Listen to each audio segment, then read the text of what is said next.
Valkyrie Elysium is a game that's coming out really soon, so I thought I would check out the demo to see if the full game would be worth playing. Valkyrie Elysium is the newest game in the Valkyrie game series. I personally have not played any of the previous entries, but from my research, the first Valkyrie game, called Valkyrie Profile, was released in 1999 on PlayStation. It has been some time since the last release, not counting the mobile game, with Valkyrie Profile's last release being on the Nintendo DS back in 2008. Not having played any of the previous entries, I cannot compare to those games. However, I'm hoping this video helps you decide whether or not you would like to play Valkyrie Elysium without having to play through the 3 or so hour demo yourself. The demo starts you off with a standard tutorial.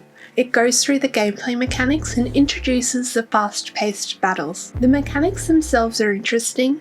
You have a standard attack that can be comboed based on the button inputs. You have spells of sorts, and also the ability to summon allies into the battle. The cool part of summoning allies is that you can align the attribute they have to your weapon. For example, in the tutorial you have a guy with a lightning ability, and if you click on his portrait last, your weapon will be imbued with the same lightning ability. This is important as all enemies have weaknesses that you want to exploit. After the tutorial, you can then play through the first part of the game. Starting in the hub world of Valhalla, it is explained to you that Odin created you, the Valkyrie, to restore the world and prevent Ragnarok. To do this, you must purify corrupted souls. Sent into the first area, you now have only one skill and no allies to summon. The gameplay from here is fairly straightforward and you make your way along a mostly linear path, and at the end you'll fight a boss battle. There are some collectibles in the form of these flowers that hold memories of the world's previous inhabitants. I'm not sure if they add anything other than some world building at this stage. There were also numerous chests you could find by exploring slightly off the path. Most chests contain some potions for healing, but a few, notably the blue ones, contained rarer items, including new spells like healing and an ice shot. I also found an extra side quest which was marked on the map by a scroll. Side quests, once found, can be accepted back in the hub world Valhalla. There are also these large crystals you can find, where by clicking on them you can replenish your health and manually save your game. You can also upgrade your weapons at these crystals. To upgrade, you need different shards which are gained from enemy drops or found in chests. Outside of this, you can also upgrade your character. There is a linear skill tree broken into 3 sections: attack, defense, and support. Attack, as it implies, skills increase your power and unlock new attacks. Defense as well strengthens your character so you can take more hits, and also increases your blocking skills. Support relates to your health and other skills that support you in battle.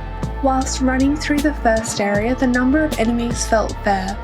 I was never overwhelmed, but they weren't so sparse that it felt like I was just running through an empty world, so I commend the pacing of the battles so far. Noting I played on normal difficulty, but there is an easy and a hard option as well depending on your preference. The boss battle I encountered too was challenging. I was able to defeat it, but I did consume a number of potions in the process. After the boss battle at the end of the area, there was the score shown. I got an A rank, not sure how this impacts the game or anything at this stage, but there is a ranking system, so there will be some replayability there. As mentioned earlier, the battles felt fast and responsive, and some handy features like being able to warp straight to an enemy only added to the fun of the battles. Now onto the bad. The game doesn't look the best. Not the frame rate or anything like that, the fast-paced combat all was very smooth. But I was playing on a PlayStation 5 and I wondered if the fog in the background of the first area was deliberate, because they couldn't be bothered to create an interesting background. Now the way it looks doesn't make it unplayable, just know that it isn't anything special visually, and for me it felt a little lazy in the graphics. To summarise, I had a lot of fun playing this demo. The combat was fast-paced and exciting, however the game at this point did seem to be let down a little bit by some of the environments. That won't put me off playing the full game though. Best of all, any progress made in the demo can be carried over to the full game in Valkyrie Elysium. So if you are considering playing Valkyrie Elysium, definitely pick up the demo first and give that one a go. Thanks for watching this video, and I'll see you in the next one. Bye bye!